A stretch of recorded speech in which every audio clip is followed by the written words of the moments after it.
पति की मौत के बाद जिसने अपने बच्चों के लिए अपनी पूरी जवानी और खुशियां कुर्बान कर दी, वक्त के साथ वही माँ इतनी चिड़चिड़ी और कड़वी क्यों हो गई?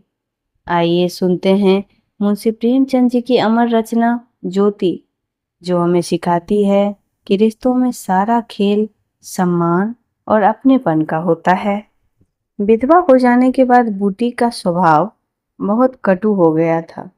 जब बहुत जी जलता तो अपने मृत पति को कोसती, आप तो सिधार गए, मेरे लिए यह जंजाल छोड़ गए। जब इतनी जल्दी जाना था तो ब्याह न जाने किस लिए किया। घर में भूनी भांग नहीं, चले थे ब्याह करने। वह चाहती तो दूसरी सगाई कर लेती, अहीरों में इसका रिवाज होता है। देखने सुनने में भी बुरी नहीं थी, दो एक आदमी तैयार भी थे, लेकिन बूटी पतिव्रता कहलाने के मोह को छोड़ नहीं सकी। और यह सारा क्रोध उतरता था बड़े लड़के मोहन पर, जो अब 16 साल का था। सोहन अभी छोटा था और मैना लड़की थी। ये दोनों अभी किसी लायक नहीं थे। अगर यह तीनों न होते तो बूटी को क्यों इतना कष्ट होता। जिसका थोड़ा सा काम कर देती वही रोटी कपड़ा दे देता था, जब चाहती किसी के सिर बैठ जाती। अब अगर वह कहीं बैठ जाए तो लोग यही कहेंगे कि 3-3 बच्चों के होते हुए इसे यह क्या सूझी। मोहन भरसक उसका भाल हल्का करने की चेष्टा करता था। गाय भैंसों की साना पानी, धोना मथना यह सब कर लेता था, लेकिन बूटी का मुंह सीधा नहीं होता था। वह रोज एक न एक खुरच निकालती रहती और मोहन ने भी अपनी घुड़कियों की परवाह करना छोड़ दिया था। पति उसके सिर गृहस्थी का यह भार पटक कर क्यों चला गया, उसे यही गिला था। बेचारी का सर्वनाश ही कर दिया। न खाने का सुख मिला, न पहनने ओढ़ने का, और न किसी बात का। इस घर में क्या आई मनोभट्टी में आ गई। उसकी वैधव्य साधना और अतिरिक्त भोग लालसा में सदैव द्वंद्व सा मचा रहता था, और उसकी जलन में उसके हृदय की सारी मृदुता जलकर भस्म हो गई। पति के पीछे और कुछ नहीं तो बूटी के पास 400-500 के गहने थे, लेकिन एक एक करके सब के सब उसके हाथ से निकल गए। उसी मोहल्ले में उसकी बिरादरी में कितनी ही औरतें थीं जो उससे जेठी होने पर भी गहने झमकाकर, आंखों में काजल लगाकर, मांग में सिंदूर की मोटी सी रेखा डालकर मानो उसे जलाया करती थी। इसलिए अब वो उनसे कोई विधवा हो जाती तो बूटी को खुशी होती, और यह सारी जलन वह लड़कों पर निकालती, विशेषकर मोहन पर। वह शायद सारे संसार की स्त्रियों को अपने ही रूप में देखना चाहती थी। कुत्सा में उसे विशेष आनंद मिलता था। उसकी वंचित लालसा जल न पाकर ओस चाट लेने में ही संतुष्ट होती थी। फिर यह कैसे संभव था कि वह मोहन के विषय में कुछ सुने और पेट में डाल ले। जो ही मोहन संध्या समय दूध बेचकर घर आया, बूटी ने कहा, देखती हूँ तुम अब सांड बनने पर उतारू हो गया है। मोहन ने प्रश्न के भाव से देखा, क्या बात है, तू रुपया से छिप छिप कर नहीं हंसता बोलता है, उस पर कहता है कैसा, तुझे लाज नहीं आती। घर में पैसे पैसे की तंगी है और वहां उसके लिए पान लाए जाते हैं, कपड़े मंगाए जाते हैं। मोहन ने विद्रोह का भाव धारण किया। अगर उसके मुझसे 4 पैसे के पान मांगे तो क्या करता। कहता कि पैसे दे तो लाऊंगा। अपनी धोती रंगने को दी, उससे कोई रंगाई मांगता। मोहल्ले में तू ही एक धन्ना सेठ है, और किसी से उसने क्यों नहीं कहा। या वह जाने, मैं क्या बताऊं। तुझे अब छैला बनने की सूझती है। घर में भी कभी 1 पैसे का पान लाया करो। यहाँ पान किसके लिए लाता। क्या तेरे लिखे घर में सब मर गए हैं। मैं ना जानता था तुम पान खाना चाहती हो। संसार में 1 रुपया ही पान खाने जोग है। शौक श्रृंगार भी तो उसी में होती है। बूटी जल उठी। उसे बुढ़िया कह देना उसकी सारी साधना पर पानी फेर देना था। बुढ़ापे में उन साधनों का महत्व ही क्या, जिसे त्याग कल्पना के बल पर वह स्त्रियों के सामने सिर उठाकर चलती थी। उस पर इतना कुठाराघात। इन्हीं लड़कों के पीछे उसने अपनी जवानी धूल में मिला दी। उसके आदमी को मरे आज 5 साल हो गए। तब उसकी चढ़ती जवानी थी, 3 बच्चे भगवान ने उसे गले मढ़ दिए।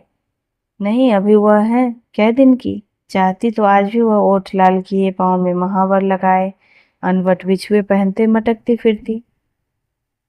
यह सब कुछ उसने इन लड़कों के कारण त्याग दिया, और आज मोहन उसे बुढ़िया कहता है।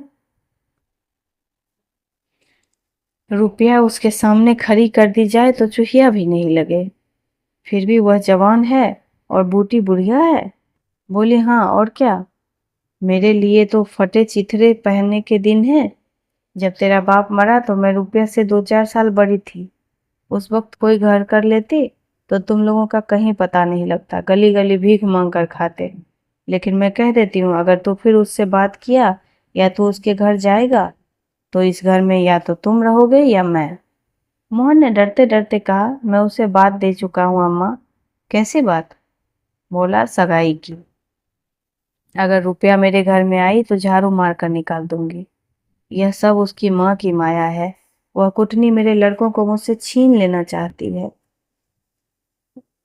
मोहन ने व्यथित कंठ में कहा, अम्मा ईश्वर के लिए चुप रहो। क्यों अपना आपा खो रही हो।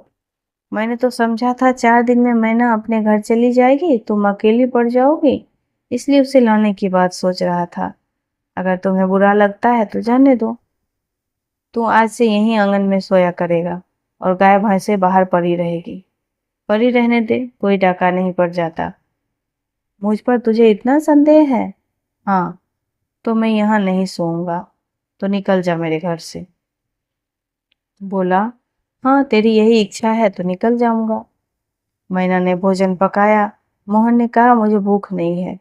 बूटी उसे मनाने नहीं आई। मोहन का युवक हृदय माता के इस कठोर शासन को किसी तरह स्वीकार नहीं कर सकता। उसका घर है, ले ले, अपने लिए वह कोई दूसरा ठिकाना ढूंढ निकालेगा। रुपया ने उसके रूखे जीवन में एक स्तब्धता भर दी थी। जब वह एक अव्यक्त कामना से चंचल हो रहा था, जीवन कुछ सूना सूना लगता था, तब रुपया ने नव बसंत की भांति आकर उसे पल्लवित कर दिया। मोहन को जीवन में एक मीठा स्वाद मिलने लगा। कोई काम करना होता पर ध्यान रुपया की ओर लगा रहता। सोचता उसे क्या दे दें कि वह प्रसन्न हो जाए। अब वह कौन मुंह लेकर उसके पास जाएगा। क्या उससे कहे कि अम्मा ने मुझे तुझसे मिलने के लिए मना किया है। अभी कल ही तो बरगद के नीचे दोनों में कैसी कैसी बातें हुई थी। मोहन ने कहा था, रूपा तुम इतनी सुंदर हो, तुम्हारे 100 ग्राहक मिल जाएंगे, लेकिन घर में तुम्हारे लिए क्या रखा है। इस पर रूपी ने कहा, वह तो संगीत की तरह अब भी उसके प्राण में बसा हुआ। मैं तो तुमको चाहती हूँ मोहन, सिर्फ तुमको। परगने के चौधरी हो, जब भी मोहन मजबूरी करे तब भी मोहन हो। उसी रूपी ने आज यह जाकर कैसे कहे कि मुझे तुमसे कोई सरोकार नहीं। नहीं नहीं, यह नहीं हो सकता। उसे घर की परवाह नहीं है। वह रूपी को साथ माँ से अलग रखेगा, इस जगह ना सही किसी दूसरे मोहल्ले में रखेगा। इस वक्त रूपा उसकी राह देख रही होगी, कैसे अच्छे बीड़े लगाती है। कहीं अम्मा सुन पावे कि वह रात को रूपा के द्वार पर गया था तो प्राण ही दे देगी। तो दे दे प्राण, अपने भाग तो नहीं बखानते कि ऐसी देवी बहू मिली है। न जाने क्यों रूपा से इतना चिढ़ती है। वह जरा पान खा लेती है, जरा साड़ी रंगकर पहनती है, बस यही तो चूड़ियों की झंकार सुनाई दी। रूपा आ रही थी। हाँ वही है। रूपा उसके सिरहाने आकर बोली, सो गए क्या मोहन। घड़ी भर से तुम्हारी राह देख रही हूँ, आए क्यों नहीं। मोहन नींद का नाटक किए पड़ा रहा। रूपा ने उसका सिर हिलाकर फिर कहा, क्या मोहन तुम सो गए। उन कोमल उंगलियों के स्पर्श में क्या सिद्धि थी, कौन जाने। मोहन की सारी आत्मा उन्मत्त हो उठी। उसके प्राण मानो बाहर निकलकर रूपी के चरणों में समर्पित हो जाने के लिए उछल पड़ा। देवी वरदान पाने के लिए सामने खड़ी है। सारा विश्व जैसे नाच रहा हो। उसे मालूम हुआ जैसे उसका शरीर लुप्त हो गया। केवल वह एक मधुर स्वर की भांति विश्व की गोद में चिपटा हुआ उसके साथ नृत्य कर रहा था। रूपा ने कहा, अभी से सो गए क्या? मोहन बोला, हाँ, जरा नींद आ गई थी रूपा। तुम इस वक्त क्या करने आई? कहीं अम्मा देख लेगी तो मुझे मार ही डालेगी। तुम आज आए क्यों नहीं? आज अम्मा से लड़ाई हो गई। क्या कहती हैं अम्मा? कहती हैं रूपा से बोलेगा तो मैं मर जाऊंगी। तुमने पूछा नहीं रूपा से क्यों चिढ़ती हो? अब उनकी बात क्या कहूँ रूपा, वो किसी का खाना पहनना नहीं देख सकती। अब मुझे तुमसे दूर रहना पड़ेगा। मेरा तो मन नहीं लगेगा तुम्हारे बिना। ऐसी बात करोगे तो मैं तुम्हें लेकर भाग जाऊंगा। तुम मेरे पास एक बार रोज आया करो, बस, और मैं कुछ नहीं चाहती। और अम्मा जो बिगड़ेंगी उसका क्या? तो मैं समझ गई तुम मुझे प्यार नहीं करते। मेरा बस होता तो तुमको अपने प्राण में रख लेता। इसी समय घर के किवाड़ खटके रूपी भाग गई। मोहन दूसरे दिन सोकर उठा तो उसके हृदय में आनंद का सागर भरा हुआ था। वह सोहन को बराबर डांटता रहता। सोहन आलसी था, घर के काम धंधे में जी नहीं लगाता था। मोहन को देखते ही वह साबुन छिपाकर भाग जाने का अवसर खोजने लगता। मोहन ने मुस्कुराकर कहा, धोती बहुत मैली हो गई है सोहन, धोबी को क्यों नहीं दे देते? सोहन को इन शब्दों से स्नेह की गंध आई। धोबिन पैसे मांगती है तो पैसे अम्मा से क्यों नहीं मांग लेता? अम्मा कौन पैसे दे देती है भैया, तो मुझसे ले लो। यह कहकर उसने एक इक्की उसकी ओर फेंक दी। सोहन प्रसन्न होगा। भाई और माता दोनों से ही उसे धिक्कारते रहते थे। बहुत दिनों बाद आज उसे स्नेह और मधुरता का स्वाद मिला। इक्की उठा ली और धोती को वहीं छोड़कर गाय को खोलकर ले चला। मोहन ने कहा, रहने दो, मैं इसे लिए जाता हूँ। सोहन ने पगैया मोहन को देकर पूछा, तुम्हारे लिए चीलम ले लूं?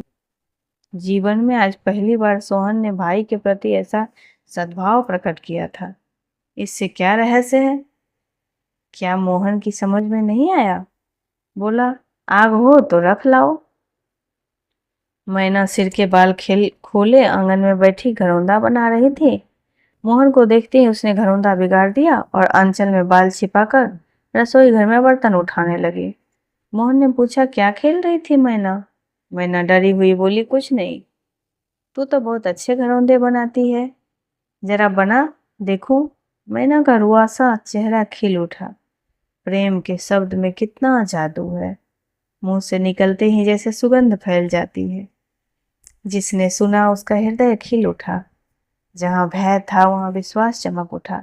जहां कटुता थी वहां अपनापन छलक पड़ा। चारों ओर चेतना दौड़ गई। कहीं आलस्य नहीं, कहीं खिन्नता नहीं। मोहन का हृदय आज प्रेम से भरा हुआ था। उसमें सुगंध का विकर्षण हो रहा था। मैना फिर से घरौंदा बनाने बैठ गई। दोस्तों, इस कहानी का अगला पार्ट लेकर जल्द ही हाजिर होती हूँ। तब तक आप हमारे चैनल को जरूर सब्सक्राइब कर लें। धन्यवाद।